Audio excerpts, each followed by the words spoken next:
Mari kita berdoa saudara sebelum belajar firman Tuhan. Bapa di sorga, kami mengucap syukur dan terima kasih.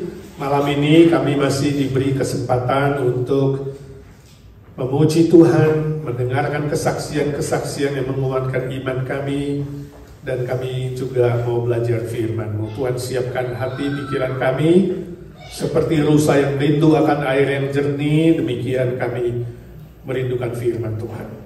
Dalam kelelahan fisik kami mohon hikmat sorgawi, kami mohon pencerahan dari Roh Kudus, supaya kami boleh mengerti firman-Mu dan kami diberi kekuatan bisa melakukan firman-Mu juga. Dalam nama Tuhan Yesus kami berdoa dan memohon berkat Tuhan.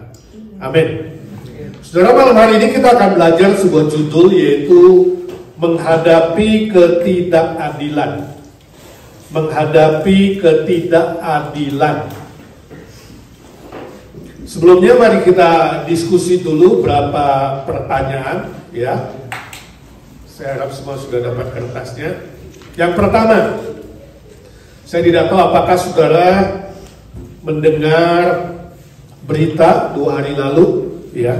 Pada hari Rabu pagi 4 Desember 2 hari lalu, CEO United Healthcare Brian Thompson, usia 50 tahun, ditembak mati di depan Hotel Hilton di Midtown Manhattan, New York. Ini sebuah kasus penembakan yang mengkagetkan banyak orang, ya. Penembaknya sampai hari ini masih buron, belum ketemu. Ya, ada di mana belum ketemu, masih dikejar, ya. Pada sarung peluru yang ditembakkan itu ada tulisan deny, defend, depose. Artinya menyangkal, membela, memecat. Nah, sampai hari ini tidak tahu jelas apa motivasinya si penembak. Apakah penembak merasa diperlakukan tidak adil? Memang akhir-akhir ini, saudara, banyak perusahaan asuransi cenderung memakai prinsip yang populer yang mereka sebut delay, deny, defend. Jadi sekarang asuransi, entah ke asuransi kesehatan, entah ke asuransi mobil, entah ke asuransi yang lain-lain, kebanyakan tidak mau membayar. Deny kasusnya, menolak kasusnya, menunda kasus-kasus yang ada, dan juga membela diri dengan menolak membayar. Saya tidak tahu apakah yang menembak itu adalah salah satu klien yang merasa dirugikan, yang merasa udah frustrasi, dan dia diperlakukan dengan tidak adil. Karena memang belum ketangkep, belum tahu. Nah, diskusi kita, bila saudara adalah karyawan perusahaan asuransi, atau katakan saudara salah satu CEO-nya, setelah ada kasus ini, bagaimana saudara bereaksi? Ya, saudara merasa takut kerja di perusahaan asuransi yang menjadi banyak musuh, klien-klien yang ditolak. Saudara kemudian berubah, pengen betul-betul membela klien daripada menolak klien yang sudah tiap bulan bayar, pas ada kasus gak mau bayar, ya kan? Ini dunia kita makin bengkok dan jahat nih, ya.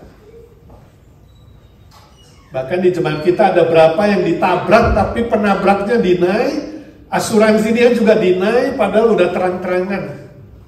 Ya. Bisa saja terjadi. Ya. Apa reaksi saudara? Saudara mau nggak bekerja di perusahaan, misalnya perusahaannya itu tidak fair dan tidak adil terhadap karyawannya, terhadap klien-kliennya? Apabila saudara adalah salah satu klien yang diperlakukan dengan tidak adil, apa pula reaksi saudara? Saudara ikut marah, saudara kecewa, saudara frustrasi, saudara stres, kemudian ingin melakukan tanda kutip pembalasan?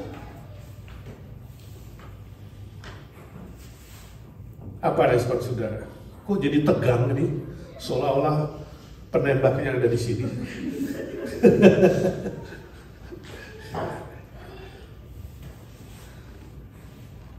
Bagaimana reaksi saudara? Atau katakanlah sebenarnya saudara misalnya salah satu klien dari United Healthcare ini, kebetulan saudara diperlakukan tidak adil dan sekarang CEO-nya mati nih, ditembak. Saudara senang apa sedih? Atau saudara mengatakan syukur lu ya, gua aja diperlakukan tidak adil ya.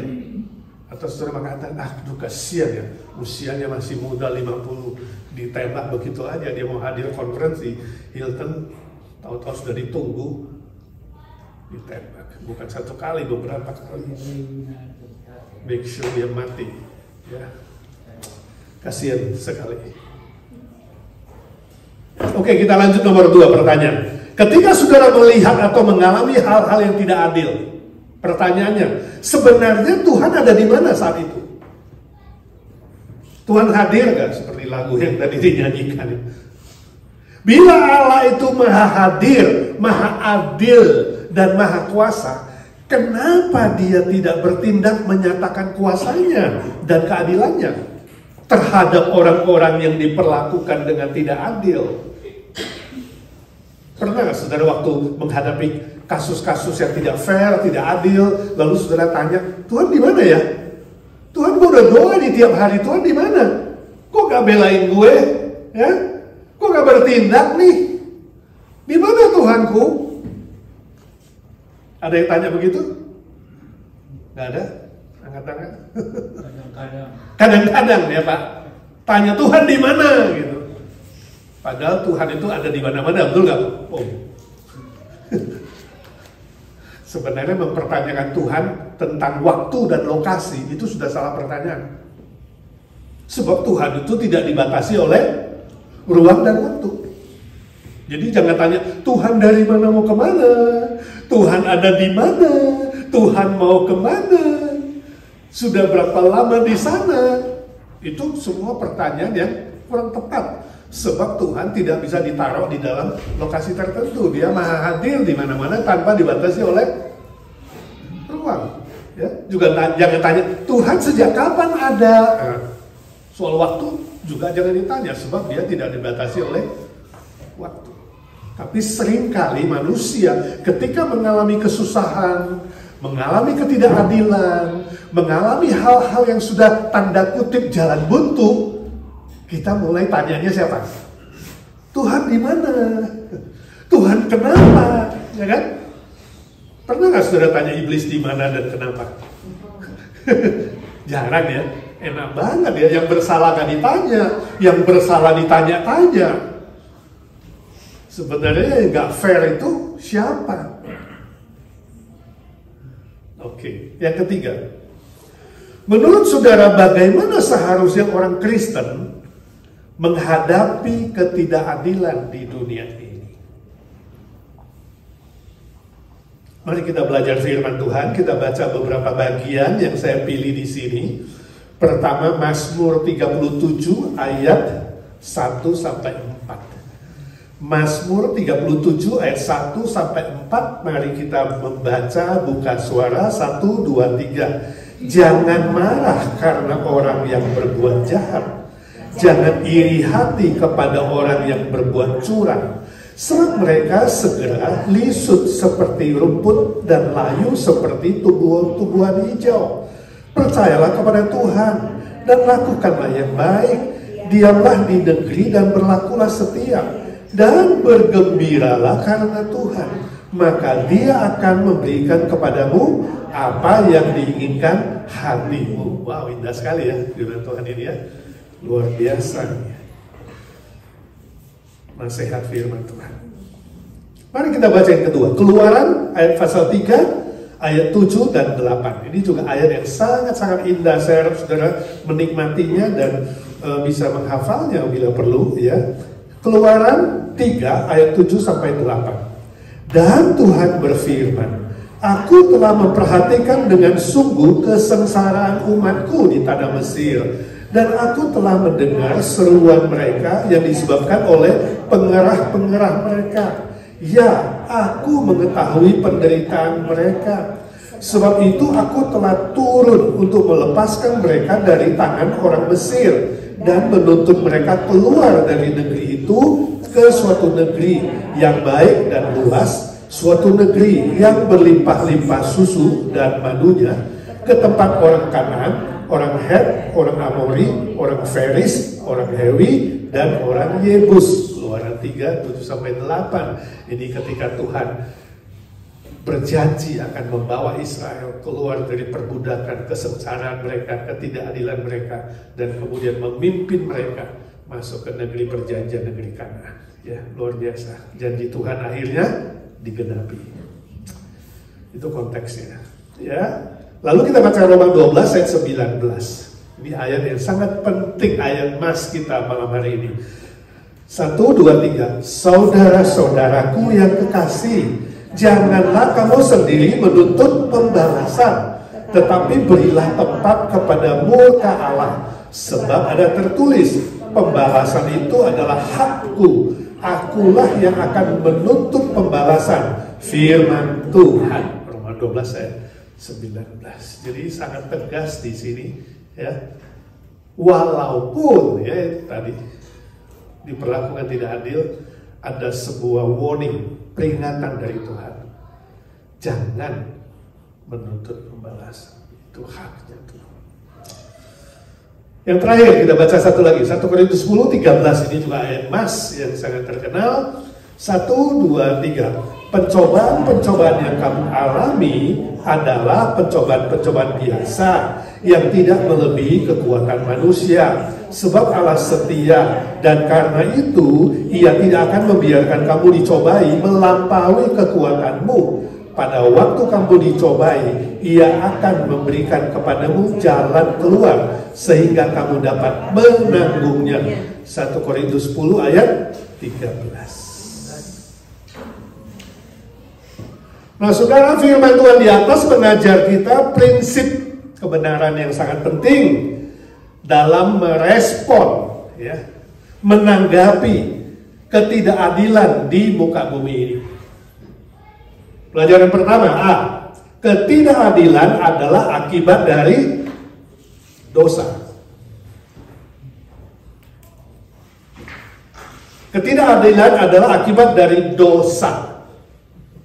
Dan sifatnya sementara.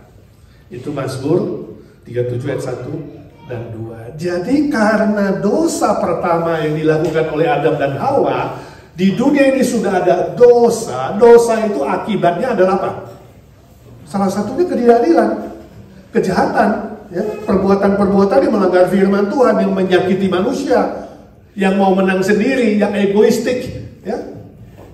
Bahkan melakukan banyak hal yang menentang kebenaran firman Tuhan. Itu fakta, itu sebuah kenyataan. Ya, jadi kita harus sungguh-sungguh yakin bahwa sumbernya itu adalah dosa. Dan ingat ayat kedua bilang apa? Itu sementara. Ketidakadilan, dosa, kejahatan itu sementara. Nanti orang-orang jahat, orang yang tidak setia dan melawan Tuhan, orang yang sengaja menentang Tuhan, itu nanti suatu hari akan menjadi lisut dan layu dan apa? Dihukum. Mungkin saudara berpikir, wah kalau begitu si Brian Thompson jangan-jangan ibarat tumbuh-tumbuhan yang lisut dan layu. Kita tidak punya hak memberi judgment itu, ya. Tapi yang pasti, orang yang melakukan ketidakadilan, kejahatan, sengaja berdosa dan melawan Tuhan, suatu hari Alkitab mengatakan apa? Akan berhenti kejahatannya. Itu sementara. Dan dia akan menerima hukumannya seperti rumput yang lisut dan layu. Jadi saudara, ini menjadi sebuah pegangan kita. Tuhan, walaupun di bumi ada ketidakadilan, itu sementara. Ya, waktu saudara berdoa, saudara nggak nyalain Tuhan, tapi saudara mengatakan, Tuhan beri aku kekuatan, ya, supaya aku sadar, ya, itu aplikasinya. Aplikasinya apa? Belajar menerima kenyataan hidup yang tidak adil. Jadi jangan mengharapkan di bumi ini ada keadilan. Anak saya masih 3 tahun, saya masih ingat si Gaby masih usia 3 tahun atau berapa, 4 tahun lah, sekitar gitulah. Ya, baru ke Amerika agak lama, dia datang ke Amerika 2,5 tahun. Nonton film apa? Simba, saya nggak sih? Judulnya apa waktu itu? Lion King itu, ya kan? Ada sebuah kalimat yang dia hafal. Life is not fair. Jadi suatu hari, saudara, entah kenapa, saya lupa apakah marahin dia atau ngomelin dia waktu ribut sama adiknya, ya. Kemudian dia berkata, life is not fair. Kaget saya. Ini anak dengar dari mana? Baru saya ingat, wah, filmnya Lion King yang baru dia lihat itu, ya kan?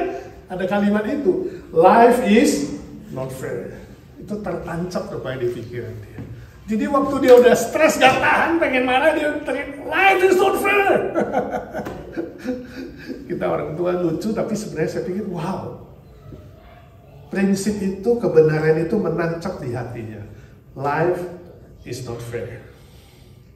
Tapi malam ini saya ingin saudara berpikir begini.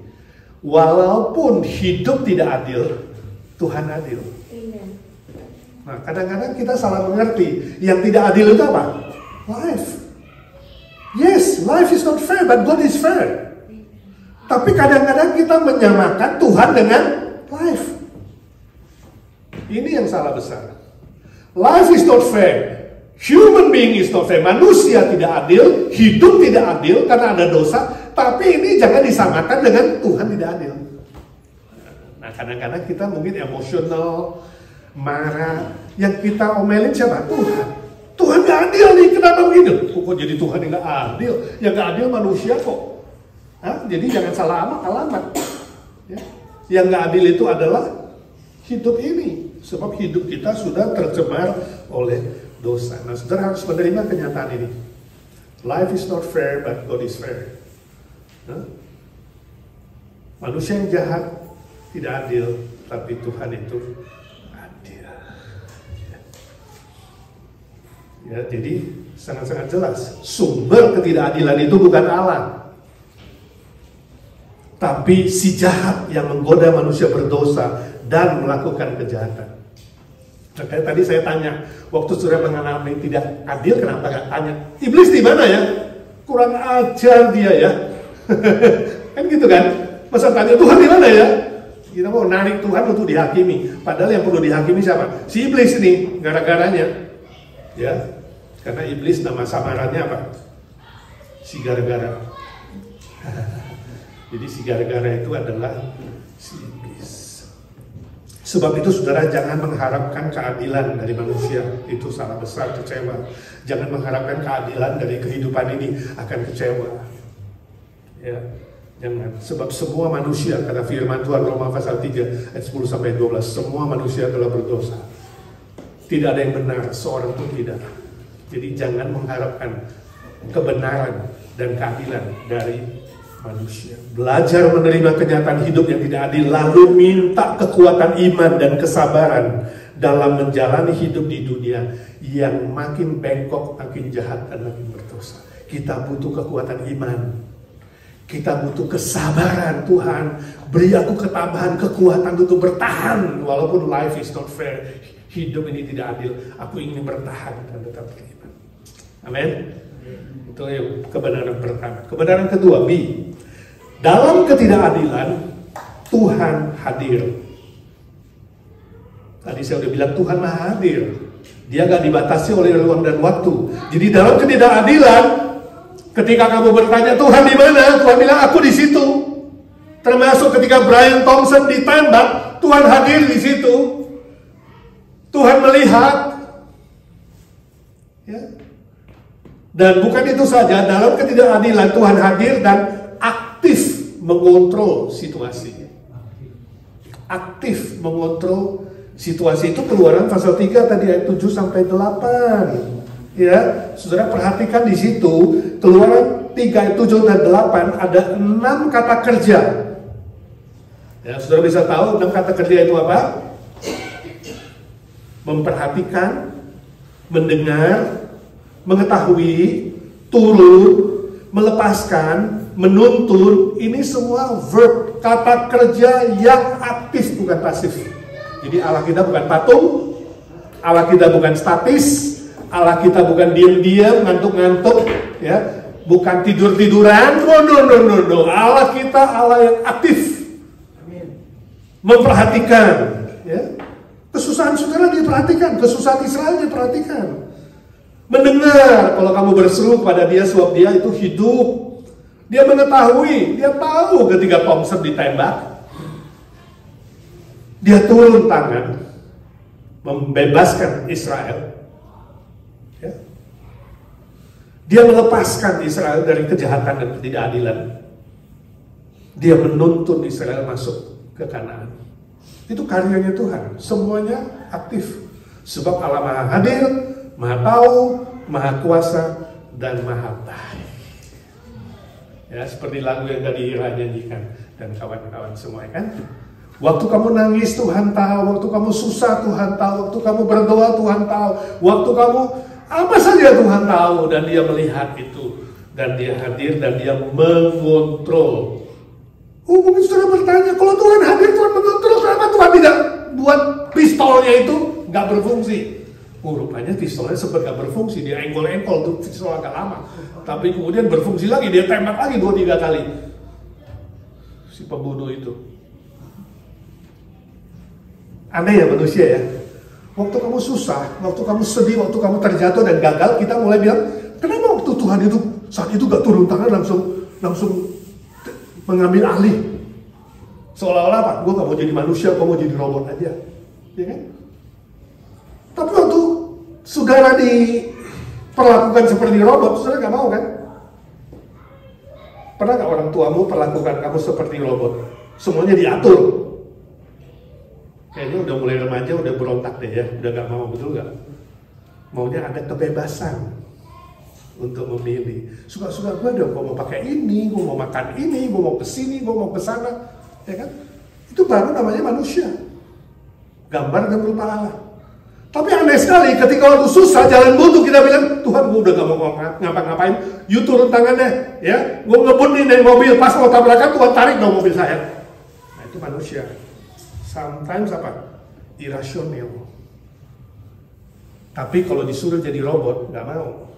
Sebab Tuhan memang tidak menciptakan robot, Tuhan menciptakan manusia, ya, yang punya rasio, yang bisa berpikir, yang bisa merasa, yang bisa punya kehendak. Dan Tuhan pun punya kehendak. Jadi kamu jangan ngatur Tuhan mengatakan, Tuhan, kenapa waktu gue diperlakukan adil Tuhan gak langsung muncul? Matiin tuh orang. Yang jadi Tuhan kamu apa Tuhan? Mau ngatur-ngatur Tuhan. Tuhan juga punya kehendak dong, ya kan? Tuhan mau kamu menunggu. Tuhan mau seolah-olah membuat kamu melewati kesulitan dan menjalani ketidakadilan. Itu haknya Tuhan. Saudara melihat gak di sini? The fairness-nya. Ketika kita ingin punya kebebasan memilih, kita harus membiarkan Tuhan punya kebebasan memilih. Ketika kita ingin dengan otoritas waktu kita harusnya juga memberi Tuhan menentukan waktunya dia. Kita jangan ngatur. Besok ya Tuhan, gue udah doa 3 bulan nih, jodoh gue belum datang nih Tuhan. Besok ya, kalau jodoh gue gak muncul di depan pintu, saya boykot IGNC. Ya, yang jadi Tuhan siapa? Saudara melihat di sinilah ya letak kedewasaan rohani kita. Jadi aplikasinya apa? Tetap percayakan hidup saudara kepada Tuhan dalam setiap situasi, termasuk waktu tidak adil. Tetap percayakan Dia tanpa ragu, tanpa curiga, tanpa marah-marah, tanpa iri hati tadi dikatakan, tanpa khawatir, tanpa takut, tanpa mempertanyakan otoritas Tuhan. Contoh yang paling bagus di Perjanjian Lama, saudara tahu siapa? Yusuf. Yusuf diperlakukan tidak adil oleh saudara-saudaranya. Baju barunya diambil, dikotorin, disobek, dikasih darah, dilapor ke orang tuanya bahwa dia mati. Dia dilemparkan ke sumur, kemudian dijual jadi budak. Ya. Dari manusia bebas, kan jadi budak. Budak itu gak ada hak pilih, saudara. Mau disate aja, dia gak punya hak untuk hidup. Terserah si Tuhan. Tapi dari seluruh perjalanan Yusuf, dia tidak pernah sekalipun, gak pernah sekalipun bertanya, kenapa Tuhan tidak adil? Kenapa Tuhan mengizinkan ini terjadi? Kenapa Tuhan gini? Kenapa Tuhan gitu? Dia tidak pernah mempertanyakan otoritas Tuhan.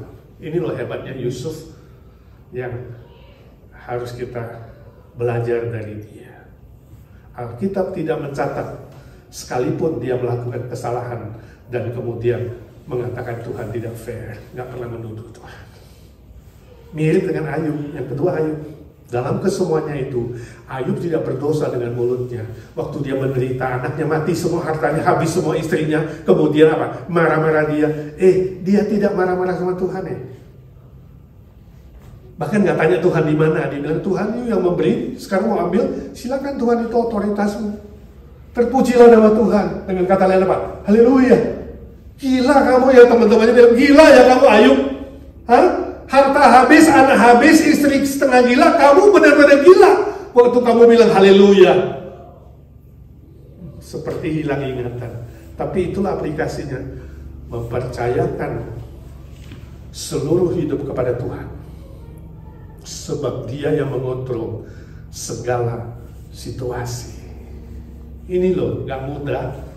Tapi bisa belajar berserah penuh pada kuasa dan kasih Tuhan. Dan belajar menantikan waktu Tuhan yang terindah. Ayub menanti Tuhan, dipulihkan 2 kali lipat.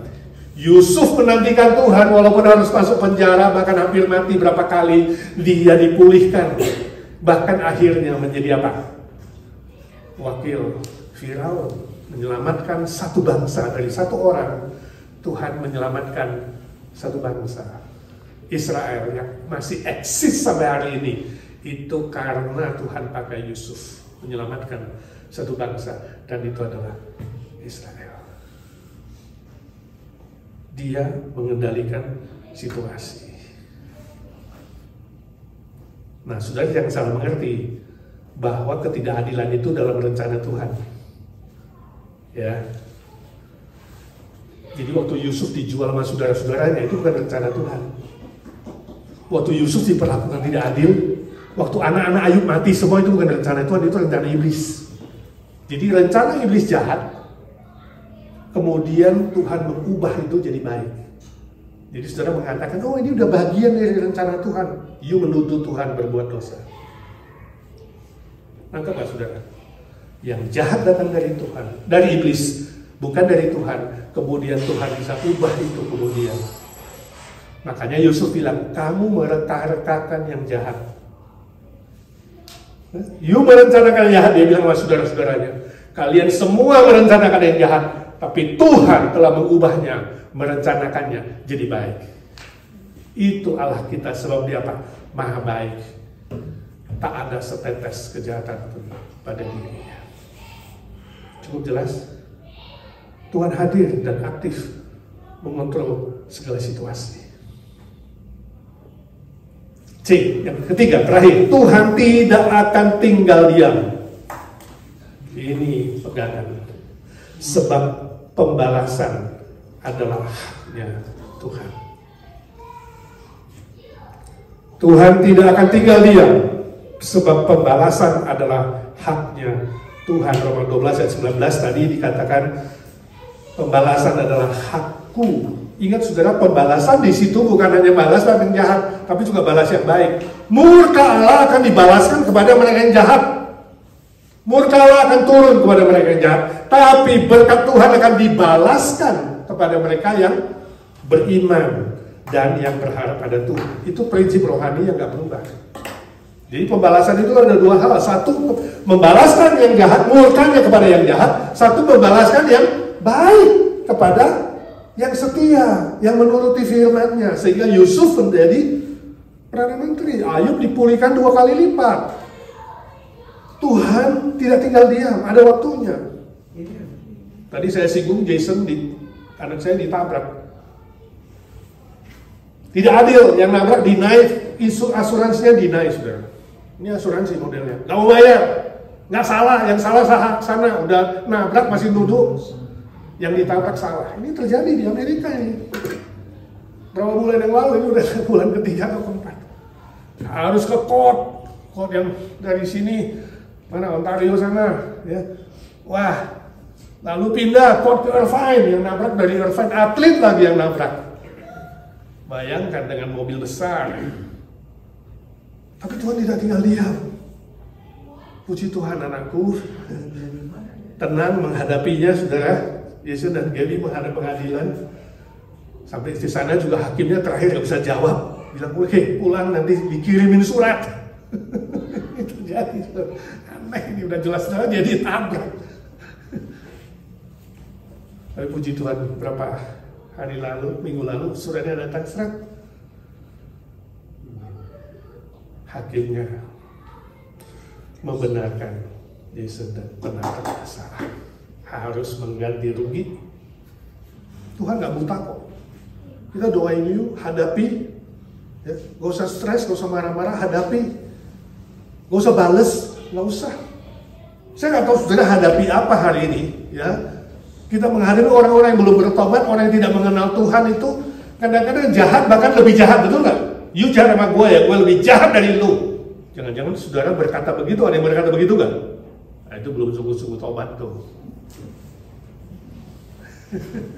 Gue sih baik loh orangnya. Kalau orang baik sama saya pasti baik deh sama dia. Tapi jangan coba-coba ya jahatin gue. Gue ini bisa lebih jahat lagi. Nah, itu nggak benar. Saudara nggak boleh bilang kayak begitu, karena kita tidak punya hak membalas. Nggak punya. Pembalasan adalah haknya Tuhan. Katakan, Tuhan, ampuni aku kalau hatiku ada keinginan balas. Tuhan, ampuni aku udah ditebus. Jadikan aku baru, Tuhan. Supaya hatiku tidak punya keinginan membalas. Jangan balas kejahatan dengan kejahatan, itu konteksnya. Tapi balaslah dengan kebaikan. Tetap lakukan yang baik. Bahkan musuhmu lapar, tetap kasih makan. Datang ke PRT ngomel-ngomel musuhmu, tetap kasih pecel, saudara. Nggak gampang, tapi bisa, saudara, bisa. Ya, jangan membalas kejahatan dengan kejahatan. Lakukan yang baik dan belajar bersukacita dalam Tuhan. Ini firman Tuhan kadang-kadang gak masuk akal deh. Orang lagi susah, lagi sedih, lagi menghadapi ketidakadilan. Masa dikatakan bergembira di dalam Tuhan? Maka semua keinginanmu akan dipenuhi. Tapi itu yang terjadi. Yusuf di penjara justru bersukacita. Sehingga dia dikenal oleh semua narapidana. Semua narapidana bersaksi dia adalah yang paling baik. Bayangkan, padahal dia lagi stres kan. Diusir, hilang, gak punya keluarga, sekarang jadi pelarian, masuk ke dalam penjara. Bahkan dia bisa menolong temennya yang di penjara menafsirkan mimpi. Wah, jadi luar biasa. Tetap bergembira.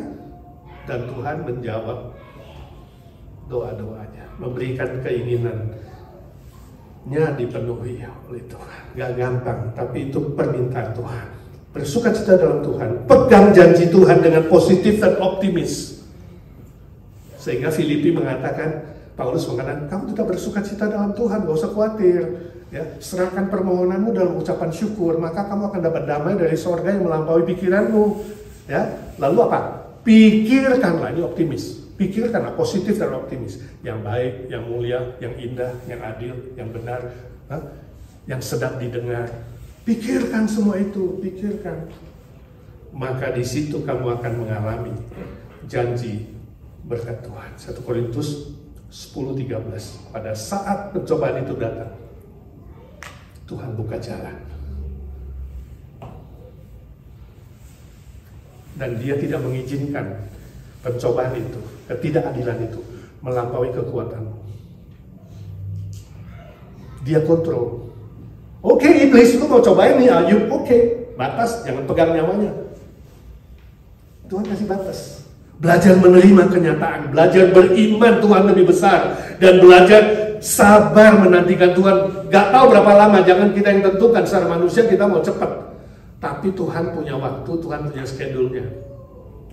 Itu yang kita perlu pelajari bersama-sama, saudara dan saya. Ada schedule-nya Tuhan, sebab dia tahu kapan yang terbaik, yang terindah. Jadi mari kita belajar sama-sama. Ya Tuhan, beri aku kekuatan, kesabaran, menantikan waktu Tuhan yang terindah, terhebat. Amin. Mari kita doa. Ya Tuhan, suara hamba-Mu sudah berhenti. Biarlah suara Roh Kudus terus bekerja, mengingatkan kami. Suara Roh Kudus mengingatkan kami. Waktu kami mulai menyimpang dan ingin mengambil konsep-konsep dunia. Tolong kami kembali kepada firman-Mu. Prinsip firman-Mu tidak pernah berubah dulu, sekarang, dan selama-lamanya. Biarlah kami ya Tuhan dalam menghadapi ketidakadilan di dunia, ketidakadilan manusia, kami tahu Tuhan tetap adil. Tuhan pegang kendali, Tuhan aktif bekerja, Tuhan akan memulihkan, dan Tuhan tahu. Ajar kami merasakan, mengalami kehadiran-Mu Tuhan. Susah, senang, sakit, sehat, gagal, lancar. Dalam segala situasi kami tahu Tuhan hadir, Tuhan tahu, Tuhan kontrol. Dan Tuhan tidak mengizinkan semua kejahatan, dosa, keadilan, cobaan si jahat melampaui kekuatan kami. Ajar kami pegang janji-Mu Tuhan. Walaupun kadang-kadang kami ingin teriak tidak tahan, mana tahan. Tapi sebenarnya Tuhan sudah memberi kami ketahanan itu. Ajar kami menghargai, sehingga bisa bersuka cita dalam Tuhan, tetap berpikiran positif dan optimis, dan tetap yakin tepat pada waktu Tuhan kami akan dipulihkan. Seperti Yusuf, seperti Ayub, seperti tokoh-tokoh lain, tokoh-tokoh iman sepanjang zaman yang mengalami kuasa, kasih, dan kebaikan Tuhan. Ini doa kami. Dalam nama Tuhan Yesus kami berdoa dan memohon berkat Tuhan. Amin.